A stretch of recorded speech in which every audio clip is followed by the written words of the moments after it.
सरदार पटेल ने राजनैतिक परिपक्वता और कुशल रणनीति के बल पर रियासतों को शांति से भारत में मिला लिया।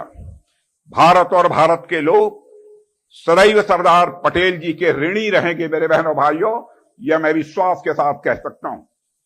साथियों, पर हैदराबाद के मामले में आप जानते हैं बातचीत पूरी तरह से विफल हो गई थी। निजाम ने स्टैंड स्टिल एग्रीमेंट तक का सम्मान नहीं किया। तब सरदार पटेल ने निजाम को दिखा दिया कि शास्त्र नीति के साथ भारत शस्त्र नीति को भी जानता है। सरदार पटेल के नेतृत्व में भारत ने ऑपरेशन पोलो प्रारंभ किया। आज उस ऑपरेशन के विजय की वर्षगांठ हम सभी मना रहे हैं। 17 सितंबर वह तारीख है जब सरदार पटेल ने भारत विरोधी निजाम को भारत में विलय के लिए विवश कर दिया था। लेकिन 17 सितंबर केवल एक तारीख या दिन मात्र नहीं है, बल्कि यह दिन यह भी संदेश देता है, इस बात का भी संदेश देता है कि भारत की एकता, भारत की अखंडता कि हर दुश्मन को सिर्फ कुछ यदि मिलेगी तो केवल और केवल पराजय मिलेगी। मैं हैदराबाद मुक्ति दिवस के अवसर पर ऑपरेशन पोलो में भाग लेने वाले सभी नायकों के साहस को याद करता हूं और साथ ही उनको मैं शत शत नमन करता हूं। साथियों, मैं मानता हूं कि ऑपरेशन पोलो केवल एक सैन्य अभियान नहीं था, यह सरदार पटेल का एक निर्णायक या प्रहार था जिसने रजाकारों के षड्यंत्र को चकनाचूर कर दिया और हैदराबाद को मां भारती की गोद में लाकर बैठा दिया था।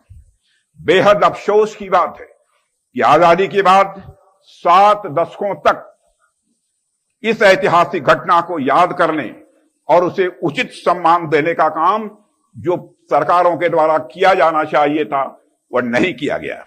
मैं पूछता हूं कि किसी ने युवा पीढ़ी को उस दिन के महत्व से जोड़ने का प्रयास क्यों नहीं किया?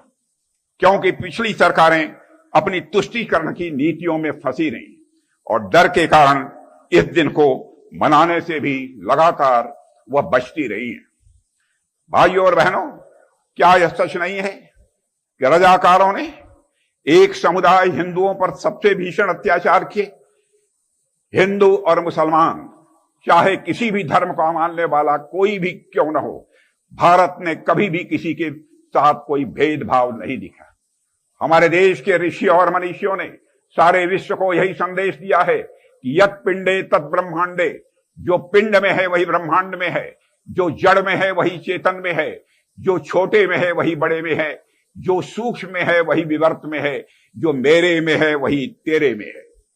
साथियों, कर्नाटक के बीदर जिले के एक गांव जिसका नाम गोरटा भी है, रजाकारों के आतंक का मैं मानता हूं कि वह एक जीवन उदाहरण है। यह गांव रजाकारों की बर्बरता का शिकार बना। वहां 200 से अधिक हिंदुओं को कतार में खड़ा करके पूरी निर्ममता से मौत के घाट उतार दिया गया।